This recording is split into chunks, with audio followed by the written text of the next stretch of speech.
So नमस्ते सगळ्यांना, स्पॉटलाईटच्या YouTube चॅनलमध्ये आपल्या सगळ्यांचं स्वागत. आज कंबाईनचे मॅथ्स आणि रिझनिंग या टॉपिकबद्दल आज थोडी चर्चा आपण करणार आहोत. मागच्या काही वर्षापासून मॅथ्स रिझनिंग हा अतिशय महत्त्वाचा टॉपिक राहिलेला आहे. कारण 100 जर प्रश्न असतील तर जवळपास 20 प्रश्न मॅथ्स रिझनिंगसाठी त्यांनी दिले. म्हणजे इतर सगळ्या सब्जेक्ट असणार किंवा टॉपिक्स असतील, घटक असतील, या सर्व घटकांमध्ये याला जास्त वेटेज आहे. आणि ज्या विद्यार्थ्यांचं विशेषतः मॅथ्सबद्दल लहानपणापासून जरा थोडीशी भीती वगैरे मनात राहिली असेल तर त्या विद्यार्थ्यांना मॅथ्स आणि एकूणच मॅथ्सकडे दुर्लक्ष आहे म्हणून रिझनिंग पण थोडंसं अवघड वाटायला लागतं. आणि अजून एक गडबड काय होती की आपला वेळ जो असतो परीक्षेचा तो अगदीच किती असतो, 60 मिनिटाचा वेळ असतो. आणि या 60 मिनिटामध्ये तुम्हाला 100 प्रश्न सोडवायचे असतात. आणि या 100 प्रश्नाचं जर आपण बायफिकेशन केलं तर जो GSचा पार्ट असणार आहे तो 80 प्रश्नाचा असतो आणि 20 प्रश्न तुमच्या मॅथ्स अँड रिझनिंग या टॉपिकसाठी असतात, बरोबर. आता गंमत कशी होती की GSचे पण प्रश्न जर तुम्ही बघितले तर हे थोडेसे लेंदी स्वरूपाचे राहतात. त्याचे ऑप्शन्स बरेच मोठे राहतात आणि मग त्याचा विचार करता करता तुम्हाला कळतच नाही की 50 मिनटं 55 मिनटं कधी होऊन गेले आणि शेवटच्या 10 मिनटामध्ये तुम्ही याच्याकडे शिफ्ट होता. आणि मग इकडे शिफ्ट झाल्यानंतर गडबड काय होती की 10 मिनटात हे 20 प्रश्न अशक्य आहे ना.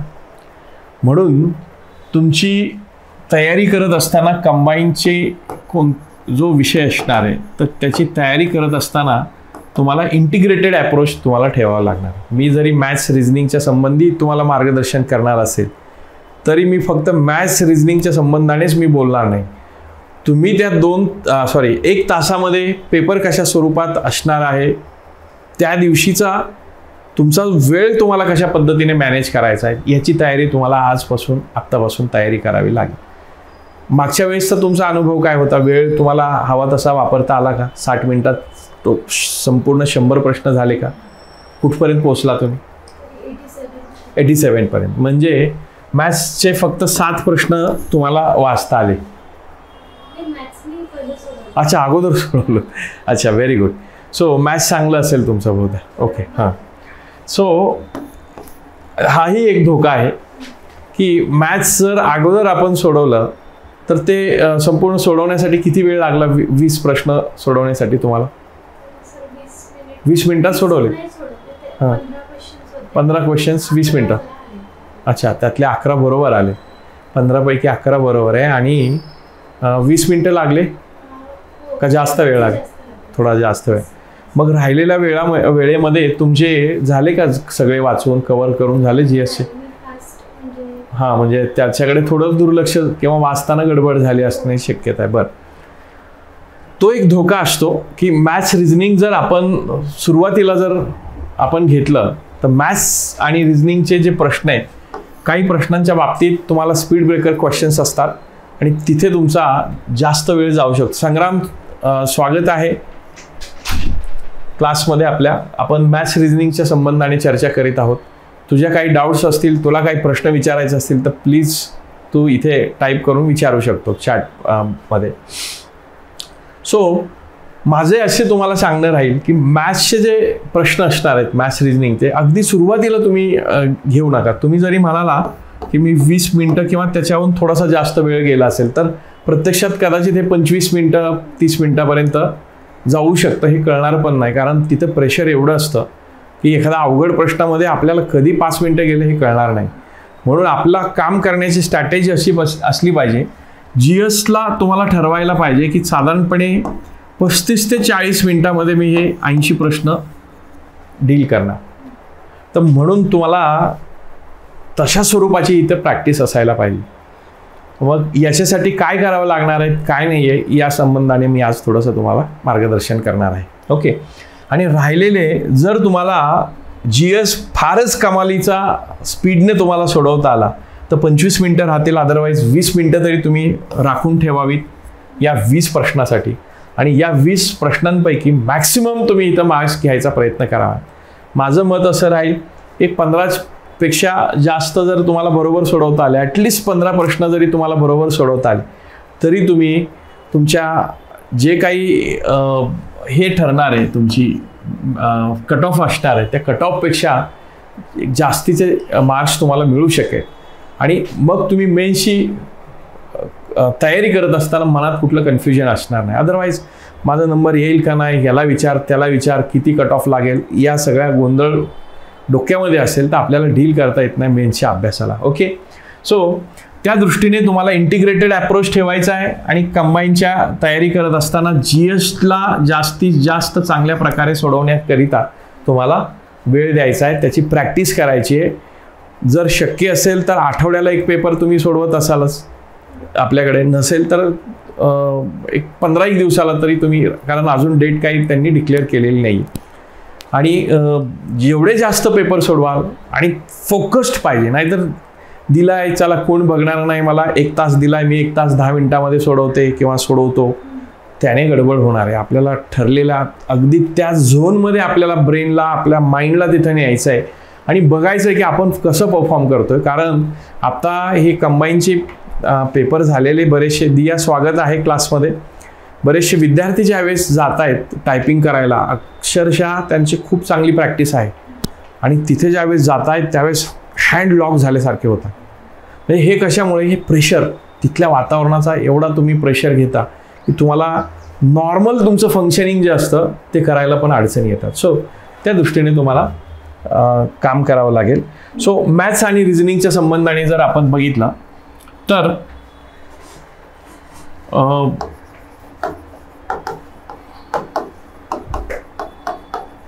मी काही बेसिक गोष्टी सांगत सुरुवात करतो की आपलं ज्यावेळेस लेक्चर्स होतील मॅथ्स रिझनिंगचे, तर मला काय अपेक्षित असणार आहे किंवा कुठल्याही एखाद्या विद्यार्थ्यांनी कशा पद्धतीने तयारी करायची मॅथ्स आणि रिझनिंगमध्ये मॅक्सिमम मार्क्स गेन करण्यासाठी. तुमची जी नोटबुक असते त्या नोटबुकचे साधारणपणे 15 ते 20 पेजेस तुम्हाला कोरे ठेवायचे. काय त्याचं कारण असेल, ते काय कायमस्वरूपी कोरेच राहावेत अशी माझी इच्छा नाही, पण त्याच्यामध्ये तुम्हाला काय करायचं आहे की तुम्हाला टेबल्स, इंग्लिशमध्ये त्याला टेबल्स बोलतात, पण मराठीत काय म्हणणार आपण त्याला, पाढे. आपल्या शालेय जीवनामध्ये किंवा कुठलं इंग्लिश मीडियम असू द्या, मराठी मीडियम असू द्या, सगळ्या विद्यार्थ्यांसाठी हे कंपल्सरी असतं. डोकं लावत नाही, चला पहिल्यापासून आपण सगळे ते पाढे पाठ करत असतो, बरोबर. पण नंतर जसं कॉलेजला वगैरे जातो हे विसरून गेलेलो असतो. म्हणून मग तुम्हाला ते पाढे लिहायचे आहेत, पण कोणते पाढे लिहायचे आहेत, जे येत नाही तेच लिहा, नाहीतर 10चा पाढा येतो तरी ते लिहिना. अनावश्यक असेल ते टाळा. म्हणजे मला म्हणायचं वेळ आपला घालवायचा नाही. जे जे तुम्हाला अडचणीचे वाटू शकतात, कॅल्क्युलेशनला महत्त्वाचे आहेत असे पाढे तुम्ही लिहून काढा. त्यानंतर ही पहिली गोष्ट करा. दुसरी गोष्ट, स्क्वेअर्स लिहा, वर्ग ज्याला तुम्ही बोलता, बरोबर. क्यूब्स लिहा, घन तुम्ही बोलता. हे वर्ग किती असायला पाहिजे, 50 पर्यंतचे लिहा. पाढे 30 पर्यंत, जे जे येत नाही तेच लिहा. आणि क्यूब्स माझ्यामध्ये 15 पर्यंत लिहायला हरकत नाही, 15 पर्यंतचे असू द्या. त्यानंतर तिसरी एक महत्त्वाची गोष्ट, 2चे जे सगळे घातांक आहेत ते लिहायचा प्रयत्न करा. 2चा 0, 2चा पहिला, 2चा तिसरा, 2चा चौथा, 2चा 10वा, 12वा पर्यंत लिहून टाका, काय फरक पडत नाही. त्यानंतर ॲक्च्युली या सगळ्या गोष्टीला मी काय म्हणतो माहिती आहे का, RRD.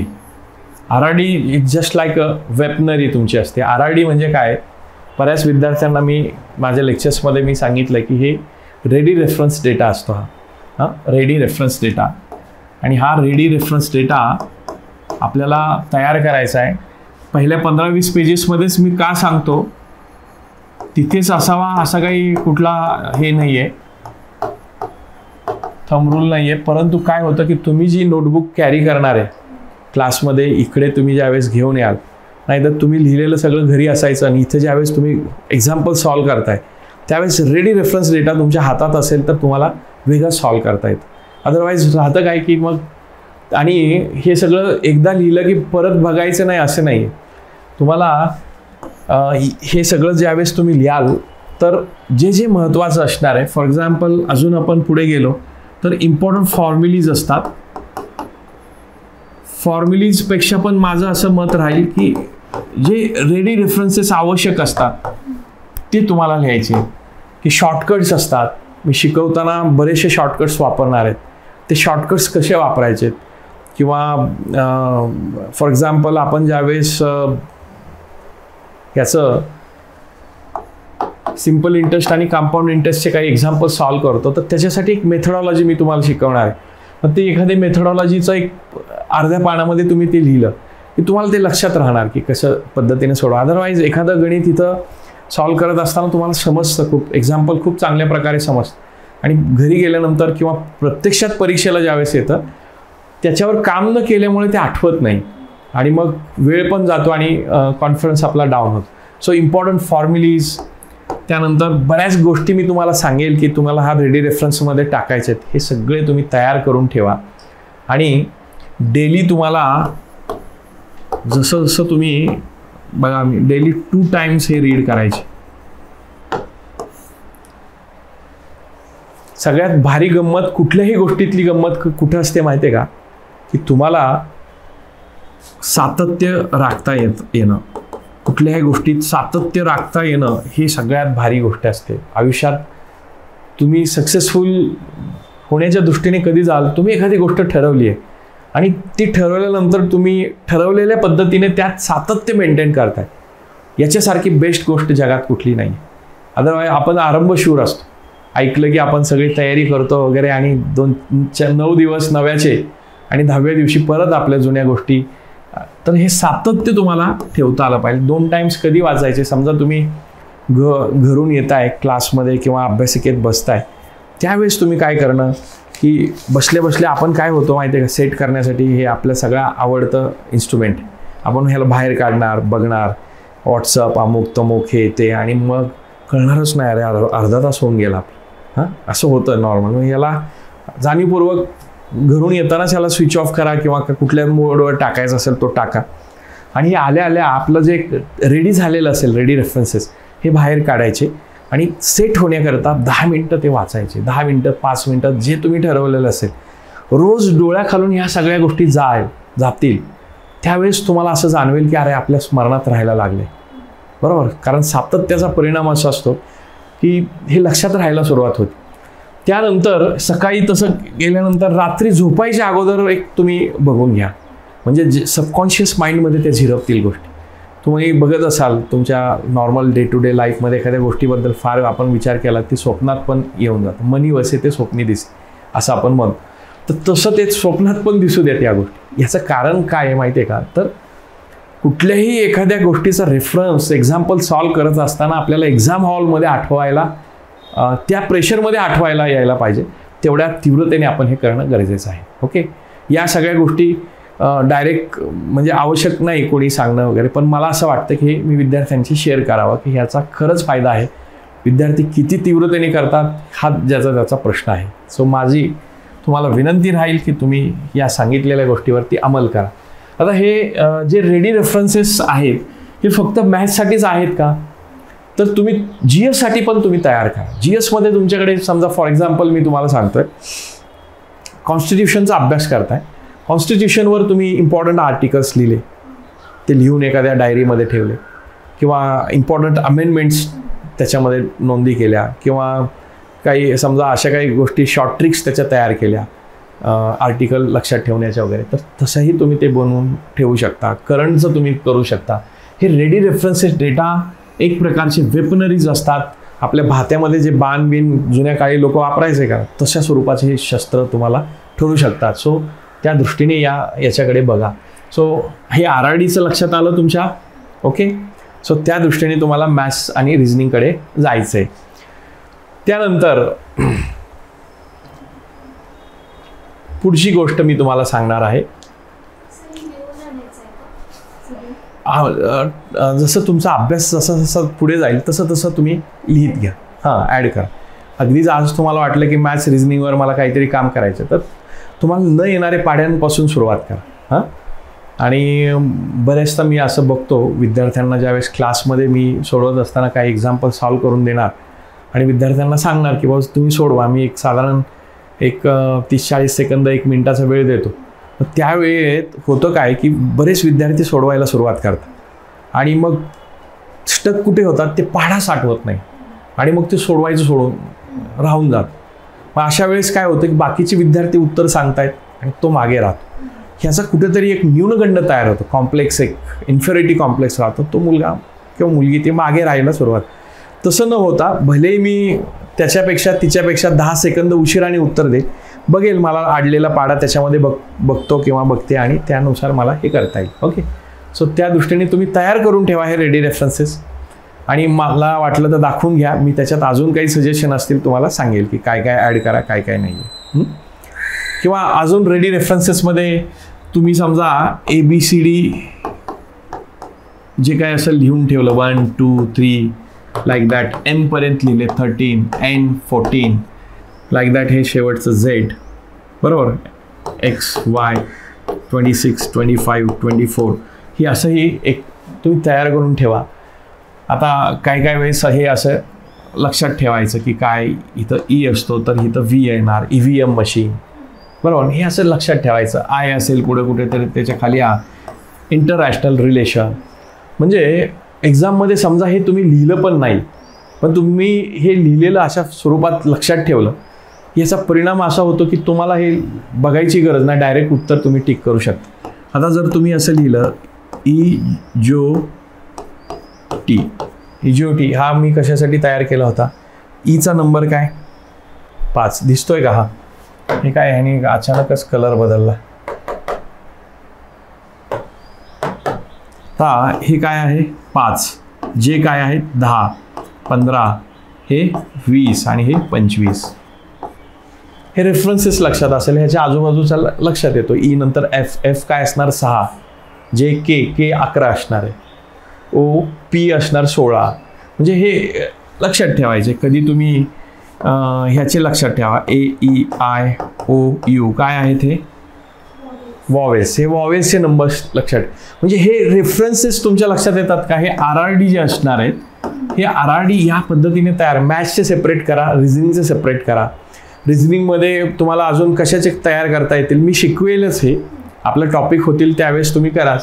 समजा हे घन असतात असे बरोबर, क्यूब्स ज्याला तुम्ही बोलता, आणि आपल्याला एक्झाम्पलमध्ये असं विचारलं जातं की याला असे त्याचे काप काढलेत बरोबर, आणि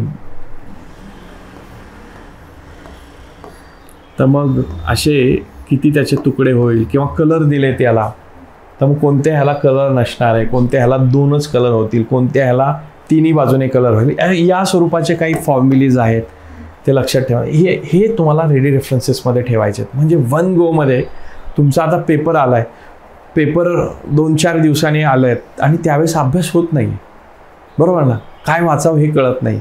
पण त्यावेळेस हे रेडी रेफरन्सेस फक्त डोळ्याखालून तुम्ही हे कराल तर तुम्हाला हे काय होतं की याने एक बूस्ट भेटतो, काय हे मी करून ठेवलेलं आहे, परीक्षेत जरी आलं तरी हे मला लक्षात राहील. आणि हा कॉन्फिडन्स एक्झाम हॉलमध्ये बसत असताना आपल्यासाठी आवश्यक असतो. ओके, सो रेडी रेफरन्सेस एकंदरीत तुम्हाला आयडिया आली असेल. मी ज्यावेळेस सांगेल RRDमध्ये टाका, त्यावेळेस त्या गोष्टी व्यवस्थित लिहून RRDमध्ये तुम्ही पुट करा. ओके, सो हे RRDच्या अनुषंगानं आपण डिस्कस करत होतो. आता कंबाईनचं जर तुम्ही बघाल तर कंबाईनचा आपण सिलेबस थोडक्यात जरा डिकोड करायचा प्रयत्न करू. पर्टिक्युलरली मॅथ्स आणि रिझनिंग अशा स्वरूपात याला आपण बोलतो. मधल्या काही दिवसापासून एक विशेष नवीन त्यांनी ज्यावेळेस हे केलं की स्टॅटिस्टिक्स किंवा सांख्यिकी या नावाने नवीन गोष्ट ॲड केली. आपण त्याला फक्त सांख्यिकी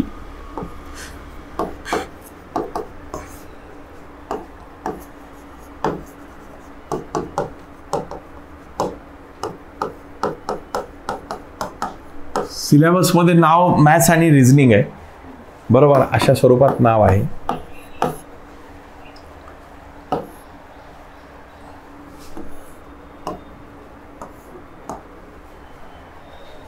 गणित आणि बुद्धिमत्ता. आता यात स्टॅट्सचा काही पार्ट त्यांनी ॲड केलेला आहे. तर याच्यासाठी जर तुम्ही बघितलं तर मॅथ्स रिझनिंगमध्ये इंग्लिशमध्ये ज्याला क्वांटिटेटिव्ह ॲप्टिट्यूड बोलतो आपण, तर हा जो क्वांटिटेटिव्ह ॲप्टिट्यूड असणारा सब्जेक्ट आहे, तर हा सगळीकडे आहे. तुमच्या सीसॅटला आहे, UPSC MPSCसाठी आहे, तुम्ही MBAची टेस्ट देत असाल, कॅटची परीक्षा देत असाल, स्कॉलरशिप तुम्ही दिल्या असतील, MTS NTS या सगळ्या परीक्षांसाठी हे गणित आणि बुद्धिमत्तेचे टॉपिक राहिलेले आहेत. मग याच्यासाठी काय तुम्ही कुठल्या स्वरूपाची पुस्तकं बघायला पाहिजे किंवा काय, तर या अनुषंगानं जर आपण बघितलं तर याच्यात टॉपिक्स कुठले कुठले असतात की फॉर एक्झाम्पल नंबर सिस्टीम, काय लिहायची आवश्यकता नाही, मी जस्ट ओव्हरव्ह्यू तुम्हाला सांगतो. नंबर सिस्टीम, त्यानंतर काळ काम वेग, टाईम स्पीड डिस्टन्स, त्यानंतर simple interest, compound interest, percentage सगळ्यात महत्त्वाचा टॉपिक आहे, HCF LCM. त्याचबरोबर जर तुम्ही बघितलं तर प्रॉफिट लॉस आहे, पार्टनरशिप आहे, पर्सेंटेज जे आपण डिस्कस केलं, किंवा बोट, ट्रेनचे एक्झाम्पल्स टाईम डिस्टन्समध्ये बघू, बोट अँड स्ट्रीम. त्याबरोबर जर आपण बघितलं परम्युटेशन, कॉम्बिनेशन, बरोबर, हे परीक्षेत इम्पॉर्टंट विचारलं. किंवा इकडे तुम्ही बघाल बुद्धिमत्तेमध्ये जर तुम्ही बघितलं तर काउंटिंग याच्यात 2 प्रकारे पडणार. एक तर वर्बल समजतं का, काय असतं वर्बल? वर्बल आणि नॉन वर्बल, म्हणजे शाब्दिक, मराठीत जर आपण शाब्दिक गणित आणि म्हणजे काय म्हणणार डायग्रॅम्स वगैरे अशा स्वरूपाची. नॉन वर्बल, मग नॉन वर्बलमध्ये काउंटिंग फिगर्स असतील, ज्यामध्ये त्रिकोणांची संख्या काढा, किंवा सिम्बॉल्स, किंवा मिसिंग फिगर ओळखा, ऑड मॅन आउट, त्या संबंधाने काहीतरी नॉन वर्बलमध्ये सांगतील.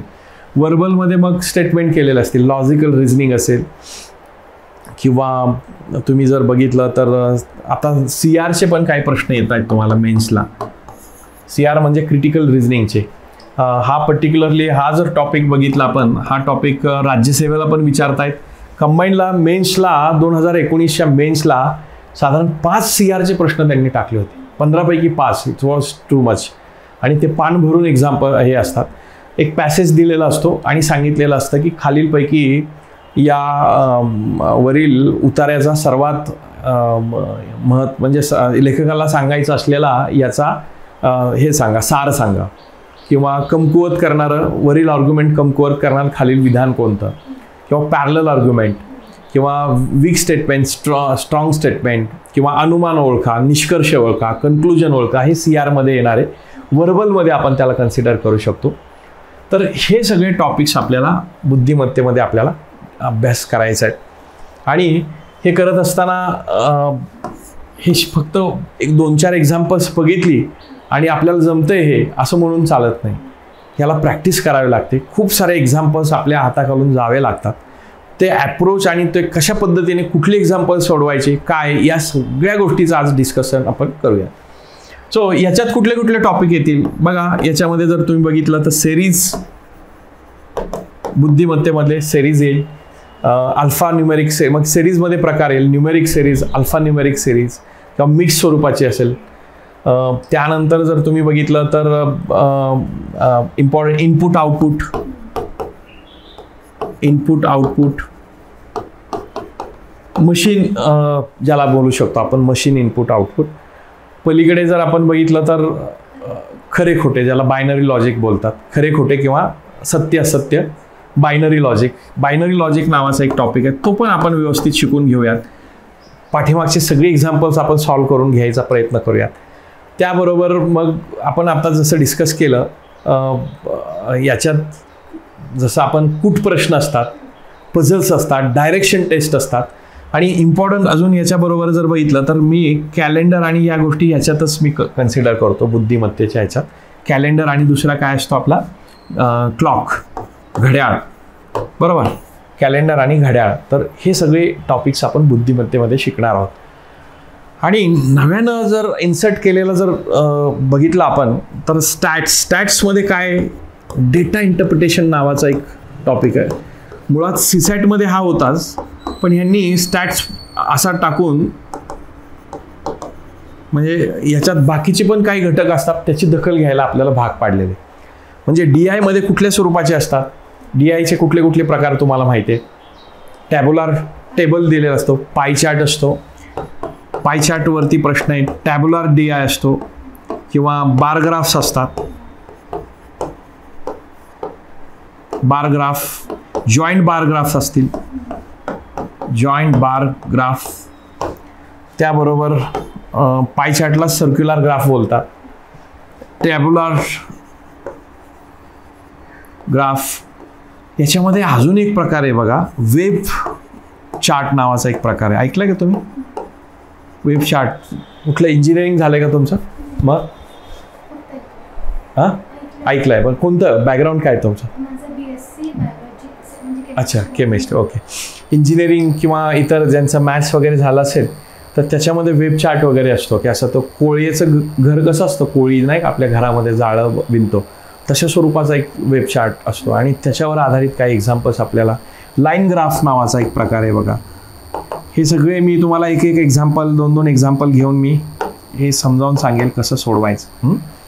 आपल्याला आत्तापर्यंत पाय चार्ट, टेबुलरवरती, बारग्राफवरती वगैरे प्रश्न आलेले. याच्या पलीकडे ह्याच्यामध्ये स्टॅट्समध्ये काय शिकता येईल माहिती आहे का? अजून ॲव्हरेज इकडे शिकवूच आपण गणितामध्ये, पण कधी कधी आपल्याला काय त्याला म्हणतात, मेडियन, मीन या कन्सेप्टवरती काही प्रश्न विचारलेले दिसत आहेत. मग या कन्सेप्ट आपण शिकणार आहोत. याचे एक साधारण 2-2, 3-3 टॉपिक्स जे टाईप्स असतील ते टाईप्स आपण शिकूया. आणि अचानक जर असा एखादा प्रश्न आला तर तो सोडून देण्याशिवाय आपल्याकडे दुसरा पर्याय नाही, पण ह्याची तयारी केली तर आपल्याला ॲटलिस्ट डील करता येईल त्याच्याशी. ओके. सो हा कंबाईनचा एक प्रकारे काय म्हणू शकतो आपण, 3 टॉपिक्समध्ये थोडक्यात आपण एक त्याचा ओव्हरव्ह्यू घेतला. एकंदरीत आयडिया आली असेल. मागच्या वेळेस तुम्ही पेपर दिलेला पण आहे. दिव्या, काय जर अडचण असेल त्यावेळेस तू चॅटमध्ये तू मेन्शन करू शकते.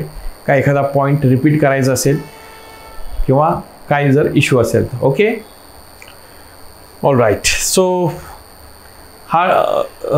हे समजलं. आता याच्यासाठी आपण सोर्सेस काय वापरायला पाहिजे बघा. सोर्सेस काय वापरता तुम्ही? तुमच्याकडे कुठले सोर्सेस आहे? ओके, कुणाचं? अभिनव पब्लिकेशनचा.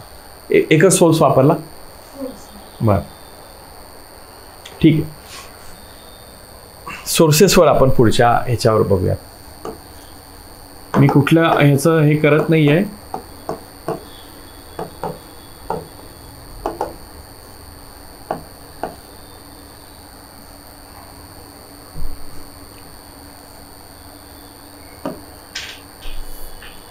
आता इथे जर तुम्ही बघितलं तर माझ्या दृष्टीने अगदी बेसिक आयडिया येण्यासाठी तुम्हाला मराठीतून तुम्ही वापरणार असाल, इंग्लिशमधून पण राणेचं एक पुस्तक आहे. पण त्यात खूप व्हरायटी ऑफ एक्झाम्पल्स दिलेत. सगळी सोडवायची आवश्यकता नाही. सिलेक्टेड एक्झाम्पल्स तुम्ही सॉल्व्ह करू शकता. पंढरीनाथ राणे यांचं पुस्तक आहे. रिझनिंगला पण आहे. काही लोक जुन्या काळात अंकलगी वगैरे जुन्या काळात वापरायचे, पण बदलणारा पॅटर्न जर आपल्याला हे करायचं असेल तर जसं तुम्ही ते पुस्तक वापरताय सॉल्व्ड एक्झाम्पलचं, तर ते तुम्ही बघू शकता. याच्यामध्ये बरेचसे इंग्लिश व्हर्जन खूप चांगलं आहे ह्याचं. मराठी पण तुम्ही बघू शकता. की मला असं वाटतं की बेसिक तयारी व्हावी आणि मी तुम्हाला एक 6 स्टेप्स देणार आहेत मॅथ्सला डील करण्याच्या. त्याच्यामध्ये मग तुम्हाला लक्षात येईल की काय कुठलंही म्हणजे हेच असावं असं नाही आहे. तुम्ही कुठलंही वापरा, कोकिळा प्रकाशन वापरा किंवा ढवळे सरांचं वापरा, एनिथिंग. म्हणजे काही फक्त आता त्यात सोप्या स्टेप्स असाव्या किंवा कुठलंही पुस्तक असू द्या, आपण त्याच्या सोप्या स्टेप्स कशा करायच्या त्या बघूया. आपल्या क्लासमध्ये आपण बघणार सिम्पलमधले सिम्पल ट्रिक्स आपण शिकणार आहोत. पुस्तकाच्या मेथडने जाणार नाहीत. हो, सो हे बघितलं तरी चालेल. याच्यासाठी जर तुम्ही बघितलं रिझनिंगसाठी, तर रिझनिंगचा जो पॅटर्न आहे, पॅटर्न ब्रेक करण्यासाठी तुम्ही सॉल्व्ड तुमच्याकडे असलेलं एखादा PYQ सेट तुम्ही बघितला तरी चालेल. अगदीच बेसिक नाहीच काय लक्षात येत ते काउंटिंग फिगर्स किंवा काय, तर मी वाटलं तर तुम्हाला त्याचे काही माझ्याकडे असलेले सेट थोडेसे जुळवाजुळव करून मी देईल क्लासच्या ह्याच्यामध्ये, किंवा वाटलं तर अंकलगी वगैरे ह्याच्यामध्ये दिलेले आहेत कशा स्वरूपात प्रश्न असतात, किंवा अगदीच तुम्ही बघितलं तर डिटेलमध्ये कुणाचं एखादं पुस्तक फार भलकी पुस्तक वाटतं मला अग्रवाल आणि हे सांगायचं तुम्हाला, आणि ते बघूनच मग निम्मी अभ्यास करण्याची इच्छा आपली मरून जावी, तर असं माझा काही हेतू नाही. एवढं अवघड नाही आहे जेवढं ते पुस्तकं ते अवघड. पण जर तुम्हाला सिलेक्टेड वाटलं, कुणाकडे तरी असतं पुस्तक, तर तुम्ही बघून घ्या. आर.एस. अगरवालचे वर्बल नॉन वर्बल रिझनिंगचे पण ठोकळे आहेत. फक्त जस्ट एक बघून घ्या. मराठीतलं सर MPSCसाठी त्यांनी केलं आहे, नका बघू ते पुस्तक, नका बघू, बऱ्याचशा चुका आहेत त्याच्यामध्ये. सो हे विकत घ्या असं मी म्हणत नाही आहे सध्या.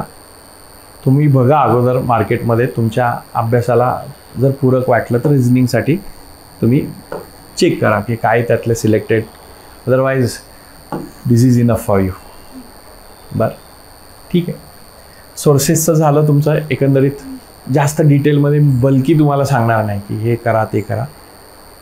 तुम्हाला काय महत्त्वाची गोष्ट सांगणार आहे ते मी तुम्हाला सांगतो. सोर्सेसमध्ये सगळ्यात महत्त्वाचं काय केलं पाहिजे, PYQ तुम्ही बघितले पाहिजे. कोणते कोणते बघणार PYQ सांगा, कोणत्या परीक्षेचे? Very good. फक्त कंबाईन आणि कंबाईन कोणती? म्हणजे ग्रुप B, ग्रुप C दोन्ही बघाय. व्हेरी गुड, हे महत्त्वाचं. Combine B and C. आणि कोणतं बघणार प्रीची तयारी करत असताना? प्रीचे बघणार का मेन्सचे बघणार? दोन्ही बघणार. ठीक आहे, दोन्ही बघा. कारण प्री आणि मेन्स असं वेगळं काय करता येत नाही. करत असताना अभ्यास तुम्ही इंटिग्रेटेड करा. डिफिकल्ट एक्झाम्पल्स ज्यावेळेस तुम्ही डील कराल त्यावेळेस ॲटोमॅटिकली सिम्पल एक्झाम्पल्स तुम्हाला डील करणं सोपं जाईल. यामध्ये सगळ्या स्वरूपाच्या कंबाईनच्या प्री प्लस मेन्स ह्या सगळ्या एक्झाम्पल्स, हे सगळ्या झालेल्या एक्झाम त्यांचे PYQs तुम्हाला मिळवायचे. आणि कुठून मिळतील? मला असं वाटतं की हे आहेच आहे, अशा स्वरूपाचे तुम्हाला मिळतातच रेडीमेड काही पुस्तकं. बट तुमच्याकडे हे असू द्या, घेतलेली असतील तुम्ही, पण तुम्ही MPSCच्या वेबसाईटवरती जर गेलं, MPSCनं काय केलं माहिती आहे का? एवढं सोपं काम नाही केलेलं आपल्यासाठी. शोधण्यामध्ये फार डोकं आपलं आउट होतं, कारण खूप सारे क्वेश्चन्स आहेत. बट तुम्हाला आणखी एक इझी दुसरी एक वेबसाईट सांगतो, MPSCMaterial.com. माहिती आहे का ही? पाहिली ही वेबसाईट? Very good. MPSCMaterial.com वरती जा आणि त्याच्यावरती मग राज्यसेवा, कंबाईन याच्यानुसार प्रत्येक वर्षाचे तुम्हाला बघता येतात, त्याचे ॲन्सर की सहित.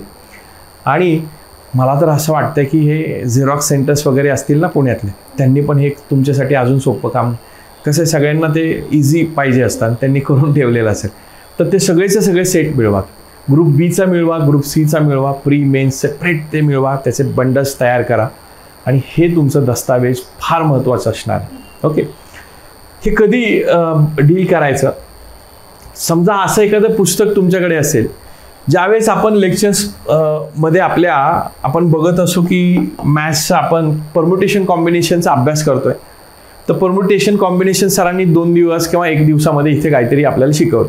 तर घरी जाऊन तुम्हाला जे झालेलं आहे ते व्यवस्थित समजून घेणं, आणि अजून तुमच्याकडे जे पुस्तक आहे त्या पुस्तकातून काही प्रॅक्टिस एक्झाम्पल्स सोडवणे, आणि यावरचे PYQ सेपरेटली जर त्यांनी मेन्शन केलं. आता तुम्ही डायरेक्ट क्वेश्चन पेपर घ्याल तर तुम्हाला सेपरेट PYQ शोधावं लागतं.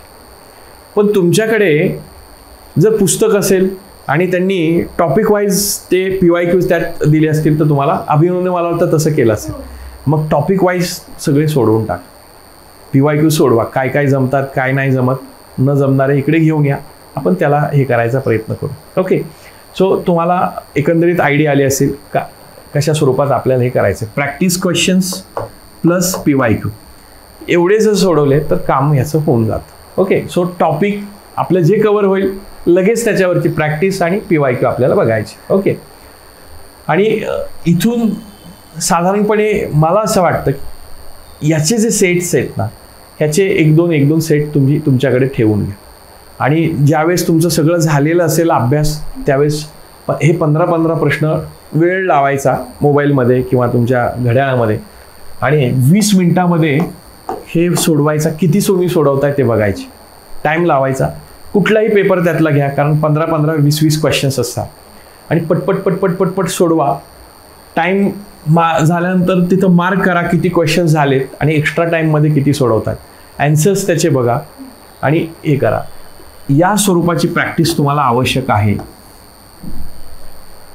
तुम्हाला अंदाज येईल की पेपर कसा असतो, पेपरमध्ये टॉगलिंग कसं होतं, कुठला प्रश्न कशानंतर असतो, त्याच्यात प्रिंट कशी असते आयोगाच्या पेपरची, तो फील येईल सोडवत असताना.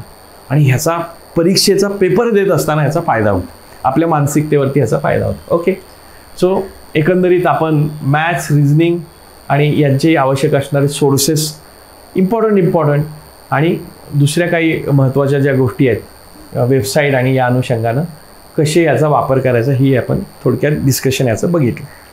आपण आपल्या लेक्चर्समध्ये अजून डेप्थमध्ये आपण याची चर्चा करणारच आहोत. ओके, सो यानंतर आता तुम्हाला मी 6 स्टेप्स सांगणार आहे की कुठल्याही विषयासाठी तुम्ही इम्प्लिमेंट करू शकता. पण पर्टिक्युलरली मॅथ्स रिझनिंगच्या अनुषंगाने तुम्हाला सांगणार आहे की 6 स्टेप्स कशा आहेत त्या तुम्हाला सांगायच्या आहेत. बघा, सगळ्यात पहिल्यांदा तुम्ही तुमच्या लेक्चरमध्ये जे काही झालेलं असेल, आज जर आपण 1 तासाचं आपलं लेक्चर इथं झालं तर ते लेक्चर तुम्हाला त्याच दिवसामध्ये रिवाईज करायचं आहे. स्पेलिंग बरोबर आहे का? W असतो, 20 आहे ना. रिवाईज करा. ओके, सो जे 2 तासात तुम्ही शिकला असाल ते अर्धा तासात 1 तासात तेच एक्झाम्पल्स रिवाईज करा. बघा सरांनी काय सांगितलं, काय नाही आहे, कुठली गोष्ट सांगताना काय गोष्ट लिहून दिली आहे का, कुठल्या एखाद्या टॉपिकच्या किंवा ह्याच्या संबंधाने RRD बनवायला लावली आहे का. जर घरी बनवायला लावली तर त्या रिवाईज करत असतानाच RRD लगेच बनवून घ्या. ओके, सो हे रिवाईज करणं गरजेचं आहे. हे पहिली स्टेप कंपल्सरी. जे झालेलं असेल काय करणार, लेक्चर रिवाईज याला असं आपण म्हणू शकतो. ओके, जे काही झालेलं असेल ते रिवाईज करा. आता ते रिवाईज झाल्यानंतर दुसरी महत्त्वाची गोष्ट की त्या टॉपिकवरचे अशा स्वरूपाचे काही एक्झाम्पल्स पुस्तकातून तुम्हाला मिळवायचे आणि प्रॅक्टिस करायचे. ओके, प्रॅक्टिस करायची. दुसरी स्टेप्स काय, प्रॅक्टिस. सो सेम क्वेश्चन्स असतील अशा स्वरूपाचे त्या टॉपिकचे, ज्या मेथडने मी तुम्हाला समजावून सांगितले त्या मेथडने तुम्हाला याची प्रॅक्टिस एक्झाम्पल्स मिळवायचे आणि त्याची प्रॅक्टिस करायची. ही तुमची दुसरी स्टेप असेल. ओके, तिसऱ्या स्टेपला तुम्ही काय करायचं आहे की ते एक्झाम्पल्स झालेत, प्रॅक्टिस झाली आहे, तुम्हाला त्याच टॉपिकवरचे PYQs मिळवायचे. ते कुठून मिळवायचे मागच्या स्लाईडमध्ये मी तुम्हाला सांगितलं. हे PYQ टॉपिक PYQ आपण बोलूया तेव्हा, बरोबर. त्या टॉपिकवरचे ते PYQs तुम्हाला मिळवायचे आणि सॉल्व करायचे. म्हणजे या सगळ्या गोष्टीनं नेमकं काय शिकवलं, मेथड्स काय होत्या शिकवण्याच्या, ह्या इथे लक्षात आल्या. त्या स्ट्रॉंग कशाने झाल्या, प्रॅक्टिस करण्याने झाल्या. आणि PYQ तुम्हाला समजलं की आपण शिकलो तशा स्वरूपाचे एक्झाम्पल आलेत का परीक्षेला.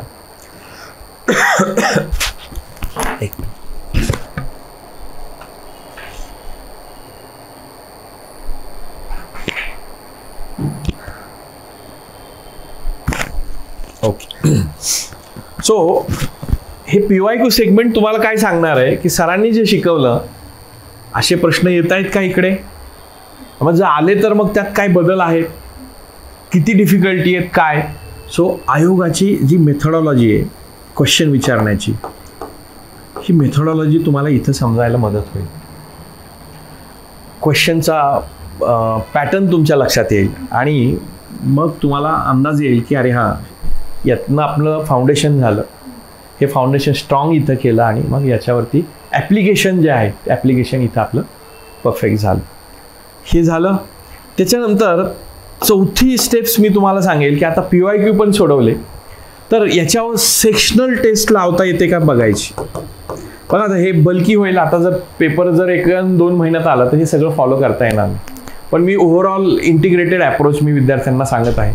तुमच्याकडे उपलब्ध असलेल्या वेळेनुसार तुम्हाला यात कमी जास्तपणा करायचा आहे तुम्हाला. Okay. So apply sectional test म्हणजे आज आपण परम्युटेशन कॉम्बिनेशन शिकलो. टाइम लावा.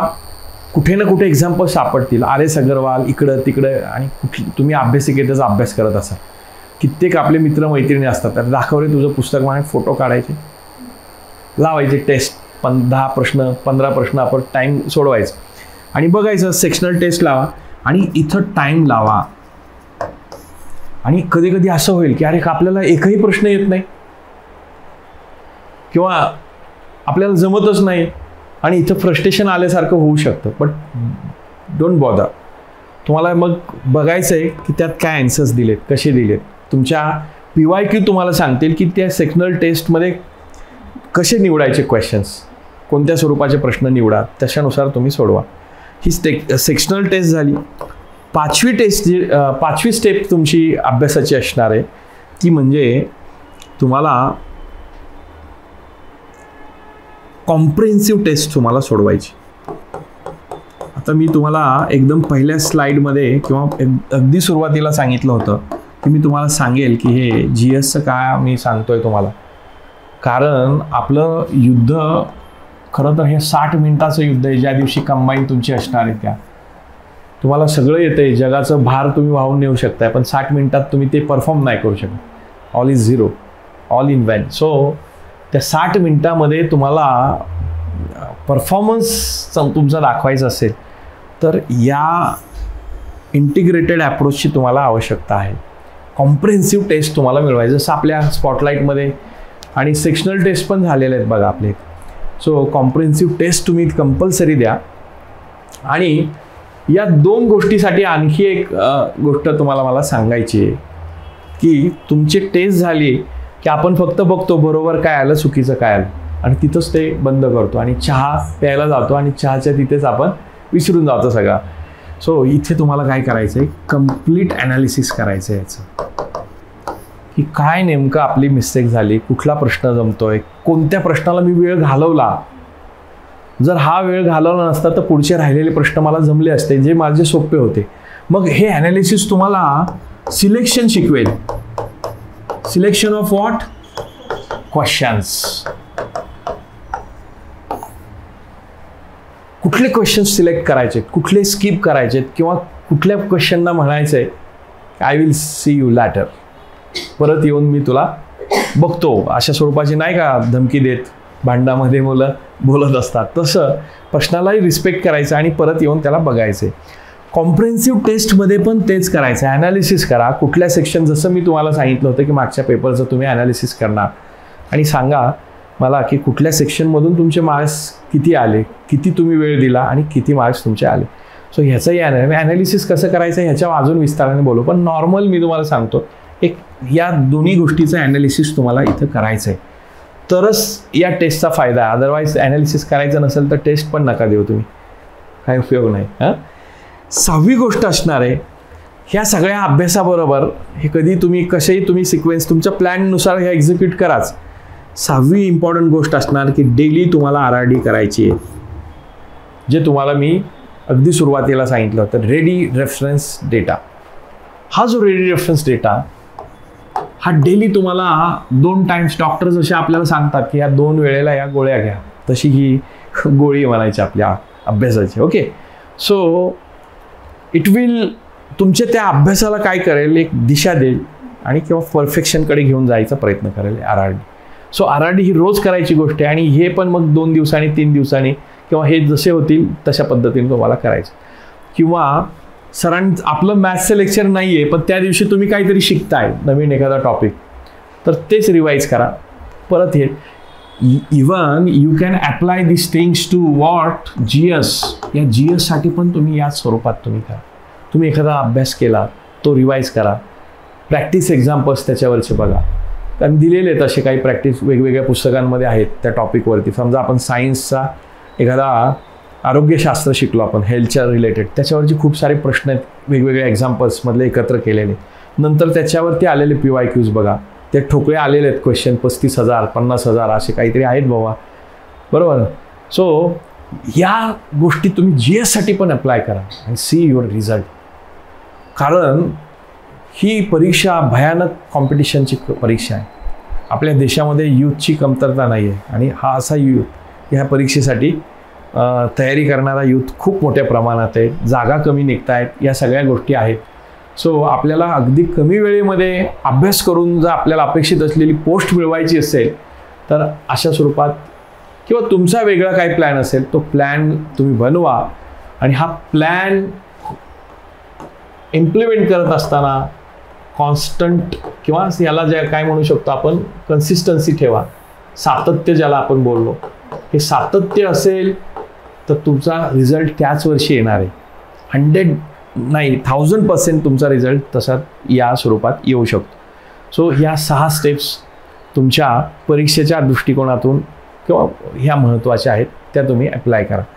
जे झालं आत्तापर्यंत या संबंधी तुमचे काही प्रश्न आहेत का ते आपण थोडेसे वाटले तर डिस्कस करू.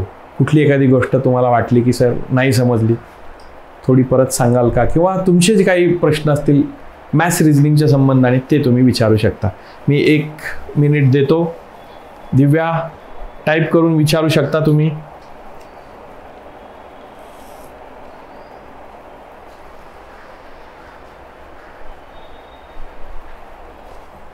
बघा, मी थोडक्यात बघूयात काय काय आपण डिस्कस केलं. आपण थोडक्यात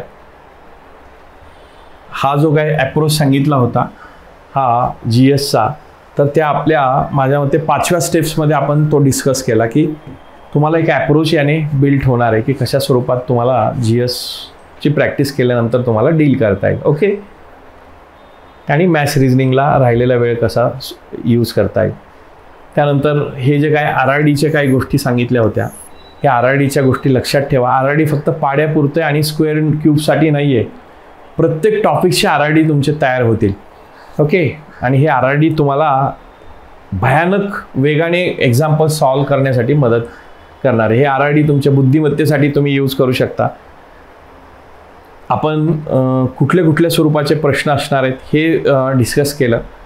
त्यानंतर नवीन कुठला जो टॉपिक आलेला आहे त्यावरती काय प्रश्न येत आहेत ते आपण बघितलं.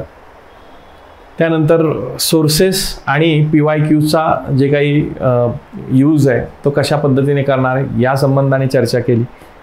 आणि नंतर ह्या 6 steps, these are the 6 steps to your success for this particular exam. So या 6 स्टेप्स अप्लाय करा आणि तुमच्या मॅथ्स रिझनिंगला तुम्ही इम्प्रूव्ह करा. कारण मला असं वाटतं तुमच्या मेरिटमध्ये येण्यासाठी डिसाईड करणारा हा टॉपिक आहे. 20 प्रश्न कुठल्याच एखाद्या टॉपिकला दिलेले नाही आहेत. हे 20 प्रश्न फार महत्त्वाचे आहेत. सो त्या दृष्टीने याला अगदी शेवटी ठेवू नका. तुमच्या अभ्यासाचा पॅरललीच याला डेली वेळ द्या. डेली वेळ दिली तर तुम्हाला याला डील चांगल्या प्रकारे करता येईल. ओके. सो या दृष्टीने आपण काही गोष्टी आपण डिस्कस केल्या. आता मला तुम्हाला जे सांगायचं होतं की PYQचा अप्रोच ज्यावेळेस तुम्ही ठेवता, जसं तुम्ही सांगितलंच आहे की सगळं सर आम्ही बघणार आहेत, यात CSATचे क्वेश्चन्स बघायचे. PYQ अगोदर तर आपण हे लिहूयात कंबाईनची परीक्षा देत आहे तर कंबाईन B अँड Cचे प्री प्लस मेन्स सगळे क्वेश्चन्स तुम्ही बघणार आहेत. ओके. आणि CSAT NPSCचा अगोदर बघा आणि जर वेळ असेल तरच UPSCकडे जा. आणि UPSCचे पण प्रश्न कधी कधी आहेत तसे आलेले तिकडं अगदीच. सो MPSCचे साधारण प्रश्न क्रमांक 51 पासून आता जो पॅटर्न झाला ते 75 पर्यंत हे 25 प्रश्न जे आहेत हे 25 क्वेश्चन्स हे तुमच्या कंबाईनच्या दृष्टीने बघितले तर हे तसे प्रॅक्टिस तुम्हाला करता येतील असे ते प्रश्न आहेत. तुम्ही इमॅजिन करा 2013 पासून हे 24 पर्यंतचे 11 क्वेश्चन झाले. तर 11 गुणिले 25 केलं 250, 275 बरोबर आहे कॅल्क्युलेशन. त्यानंतर प्रीचे ग्रुप बीचे जर तुम्ही काढले तर तेही जवळपास 15 जर आपण बघितले 10 क्वेश्चन पेपर तुमच्याकडे असतील बीचे, तर प्रीचे 150 झाले. सीचे पण साधारण 10, कारण वेगवेगळे होता येतात. आता आपण जर बघितलं ते 150. त्यानंतर मेन्सचे साधारण खूप सापडतील. मेन्सचे तर 3 एक्झाम्स होतात STIच्या याच्या. तर तुम्ही त्या बघाल तर प्रत्येक वर्षी जर आपण बघितलं 75 आणि खालच्या इकडचे 75, 20 समजा आलेत, तर आपण ते जर काउंट केले तर 75 म्हणजे 1000पेक्षा जास्त क्वेश्चन्स कमिशनचेच तुम्हाला भेटतील. आयोगाचे थेट प्रश्न तुम्हाला प्रॅक्टिससाठी मिळतील. एवढे तर कुठल्याच पुस्तकात नाही. डायरेक्ट सोर्सेस त्यांचे आपल्याला रीड करता येतील. सो आणि हे करून जर तुमचा वेळ राहिला अजून सोडवायचा, बघा प्री मेन्स सीसॅट याच्या व्यतिरिक्त जर आपण असा विचार केला, NPSCनं इतर ज्या काही एक्झाम्स घेतल्या जसे RTOला AMVI म्हणतात बघा, असिस्टंट मोटार व्हेकल काहीतरी इन्स्पेक्टर, AMVI बरोबर. सो AMVIची असेल, फॉरेस्टची असेल, फॉरेस्टला पण बघा 25 प्रश्न आहेत. पण फॉरेस्ट मला वाटतं तुम्हाला देता येत असेल BSc आहे की नाही. फॉरेस्टचे पण पेपर द्या, खूप चांगल्या पोस्ट आहेत. हाईटचा काही इश्यू येत नाही.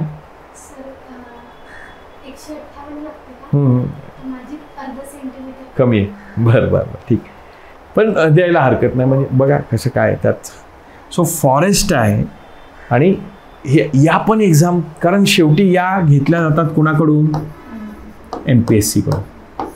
माझं काय रिडिंग आहे माहिती आहे का, यांची एक टीम ठरलेली असते MPSCची.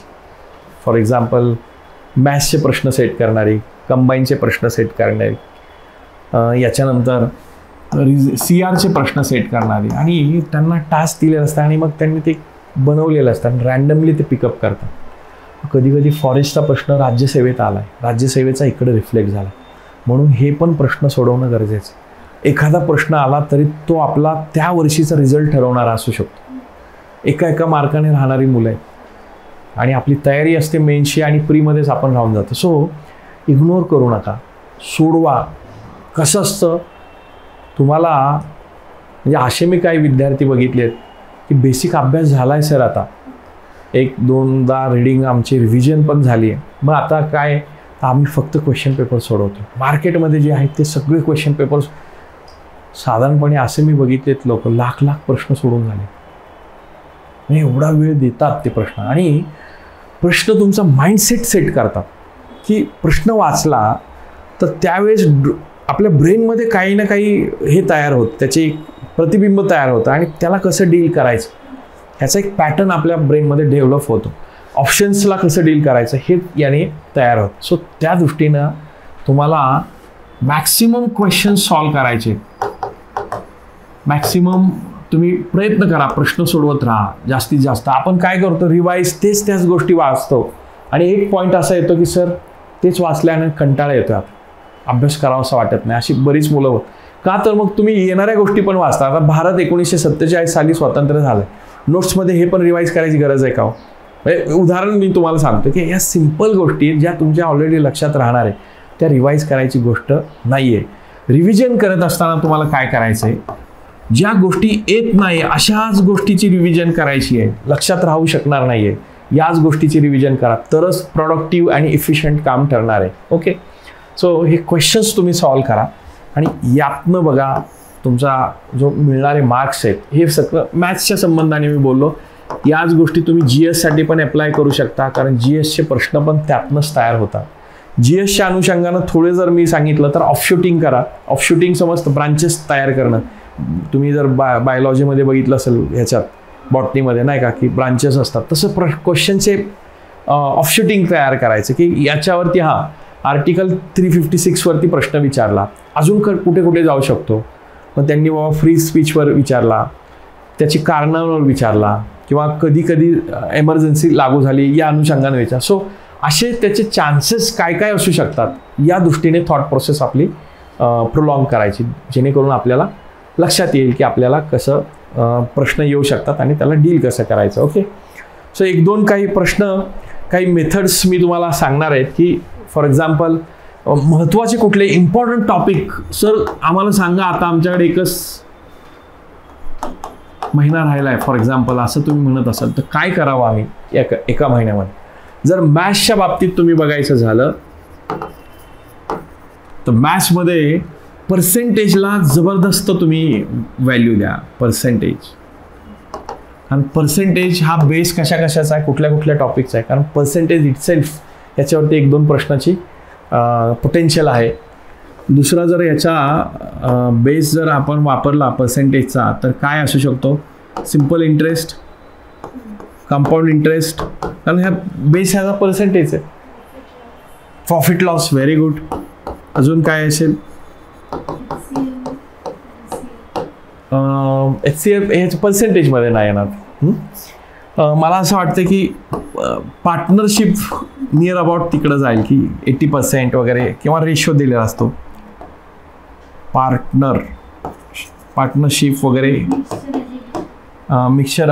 पर्सेंटेजच्या स्वरूपात दिलं तर काही प्रमाणात त्याचे इकडे वेगळ्या स्वरूपात आपण लिहू, रेशो, त्यानंतर मिक्सचर ॲलिगेशन,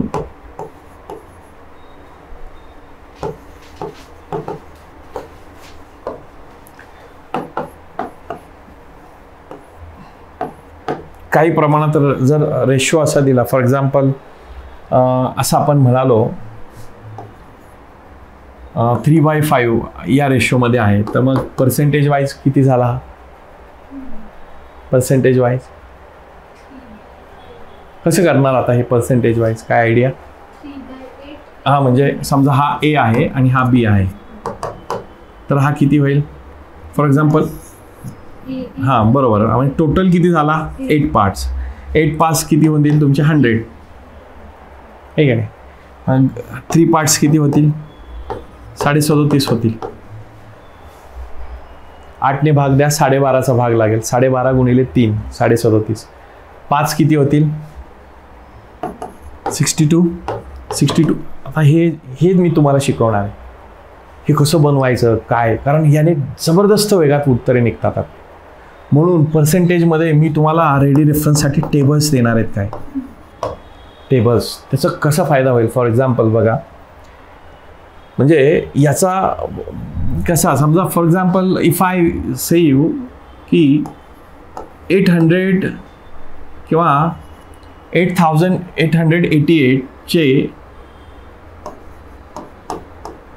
असे प्रश्न येत नाहीत, पण आपल्याला कॅल्क्युलेशनमध्ये यूज करावे लागतात की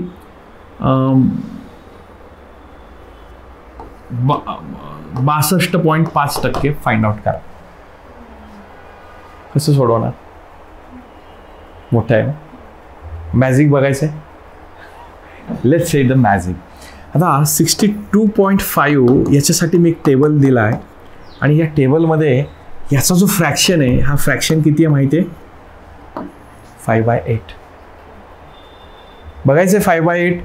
लेट्स से दॅट 5/8 इंटू 100 ह्याचं पर्सेंटेज कन्वर्ट केलं तर काय येईल, 8 1 8, किती शिल्लक राहिले 2, 20 म्हणजे 8 2 16, 4 8 45. 8ने भाग दिला 100ला, 12.5चा भाग लागतो. 12 पंचे 60, आणि वरचे जे काय आहेत ते हा येईल 62.5. आलं लक्षात. आणि जर हे 62.5% काढायचे म्हणजे मी काय करणार, याने भाग देणार, काय येणार हे, नाव टेल मी किती येईल उत्तर, आहे का नाही मॅजिक. सो अशा ट्रिक्स आपण शिकणार आहोत, जे कॅल्क्युलेशन जे आहेत ते अगदीच इझी आपल्याला बनवतील. सो हे टेबल्स वगैरे मी तुम्हाला RRD मध्ये देणार आहे. हे टेबल्स तुम्हाला लिहायचे, पाठ करायचे, काही तुम्ही कशा पद्धतीने तुम्हाला यूज, हा तुमचा कन्सर्न असेल, कसं ते लक्षात ठेवायचं, काय करायचं. ओके. सो ह्या ट्रिक्स आपल्याला यूज करावे लागतील. फॉर एक्झाम्पल आता टॅक्स असिस्टंटमध्ये कुठेतरी असा प्रश्न आला, एक जस्ट लिहून घ्या. फॉर एक्झाम्पल, एक वस्तू 4% सूट मिळाल्यानंतर, एक वस्तू 4% सूट मिळाल्यानंतर 10,980 रुपयांना मिळाली. 10,980 रुपयांना मिळाली. तर त्या वस्तूची छापील किंमत किती, त्या वस्तूची छापील किंमत किती.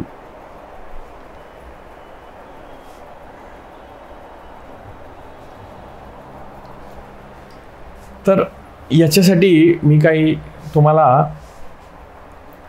हे RRD मध्ये मी सांगणारच. आता सूट म्हणजे काय असतो? सूट म्हणजे काय असते? डिस्काउंट. ठीक आहे. किती टक्के दिली आहे? म्हणजे किती असणार? 4% मायनस होतील. किती राहतील शिल्लक? 100 मधून 4% मायनस. सो हे 96% म्हणजे त्या वस्तूची काय असणार आहे? ओरिजिनल काय जे असणार. सो छापील किंमत जर आपण 100% पकडली तर 96% काय असणार आहे? जी तुम्हाला सांगितलेली किंमत ती किती होती सांगा? 10,980. जर 96% एवढे असतील तर ओरिजिनल काय असेल? 100% बरोबर किती? हे क्रॉस मल्टिप्लिकेशनचे मी काही तुम्हाला ह्या मेथड शिकवणार आहे. So just calculate it. किती येईल सांगा? 24. 12ने भाग जातोय का बघा. 12 1 12, 12 8 96,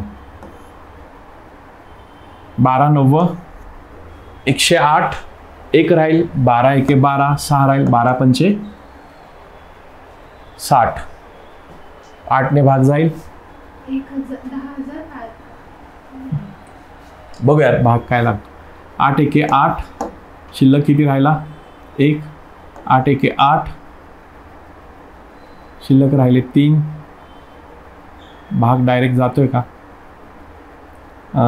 8 चौक 32.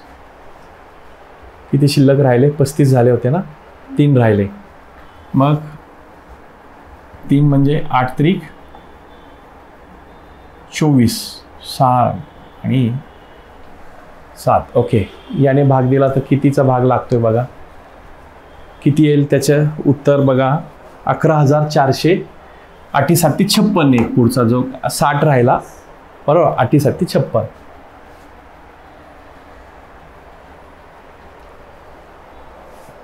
सो 100% काय यायला पाहिजे तुमचं.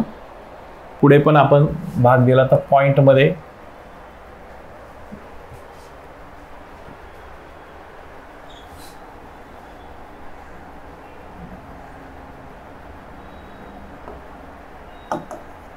शंभरने भाग दिला तर काय येईल? हे x बरोबर 11,437 जाईल भाग. 10,500 येईल. 100% कमी येईल 96 पेक्षा. मग 96 बरोबर 10,980. तर 100 ह्याच्यापेक्षा जास्त यायला पाहिजे ना. कॅल्क्युलेशनमध्ये काहीतरी मिसमॅच झाला असेल. Don't worry. सो एक साधारण असं उत्तर त्याचं काढायचं. सो ह्या ट्रिक्स ज्या आहेत याला आपण एक काय त्याला दोन ह्याला बोलतात की when to apply cross multiplication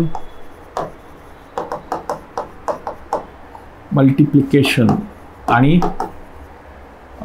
front multiplication.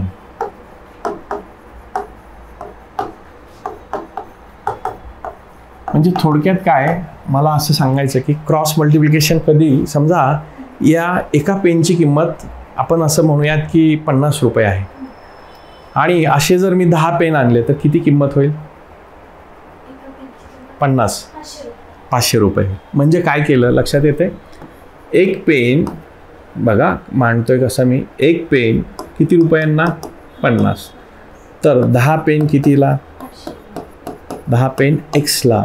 इथं आपण क्रॉस मल्टिप्लिकेशन करूया. सो 10 × 5 50 आणि x. So x will be what? 500.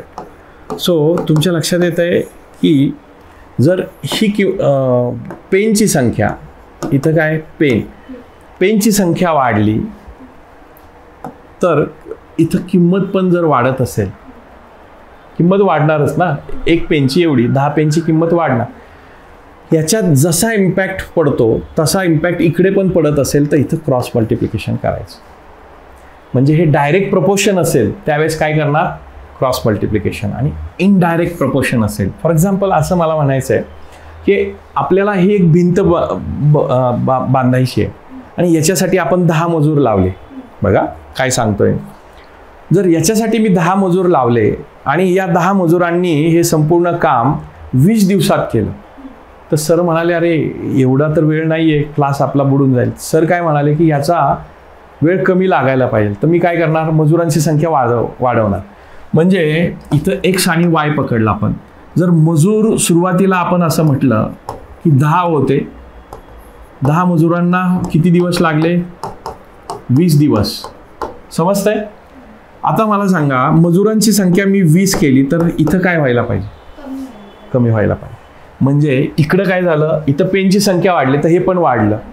म्हणजे हे काय झालं, indirect proportion. This was direct proportion. जर डायरेक्ट प्रपोर्शन असेल त्यावेळेस क्रॉस मल्टिप्लिकेशन करायचं, आणि इनडायरेक्ट प्रपोर्शन असेल तर काय करणार सांगा, क्रॉस नाही, क्रॉस तर येणार नाही. काय करणार, how to get the answer, tell me. लक्षात ठेवा, याच्यामध्ये क्रॉस मल्टिप्लिकेशन केलं तर हे वाढणार. म्हणजे 10ला 20 आहे, 20ला 40 व्हायला पाहिजे, क्रॉस केल्यावर 40च होईल. पण हे क्रॉस नाही करता फ्रंटल मल्टिप्लिकेशन करायचं, समोरासमोर त्याची गुणाकार करायचं. काय होईल, 20 into x is equal to 10 into 20, 10 into 20. So 20 cancel होईल. किती दिवस होतील, 10 दिवस. 10 दिवसच होतील ना. जर माणसांची संख्या दुप्पट केली तर दिवसांची संख्या काय होईल, निम्मी होईल. सो हे लक्षात आलं, when to use cross multiplication and when to use frontal multiplication. So या सगळ्या गोष्टी आपण या आपल्या लेक्चर्समध्ये आपण बघूयात.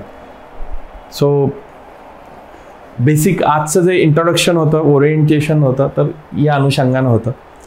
तुम्हाला वाटतं हे अशा पद्धतीने चांगल्या प्रकारे शिकता येईल? हो, ओके. सो दिव्या, तुझा एकही प्रश्न आलेला नाही आहे, समजलं का सगळं काय जे झालं ते? ओके. सो आज थांबूयात आपण. तुमचे काही प्रश्न असतील तर सांगा, त्या अनुषंगाने आपल्याला डिस्कशन करता येईल. Is there any question Divya?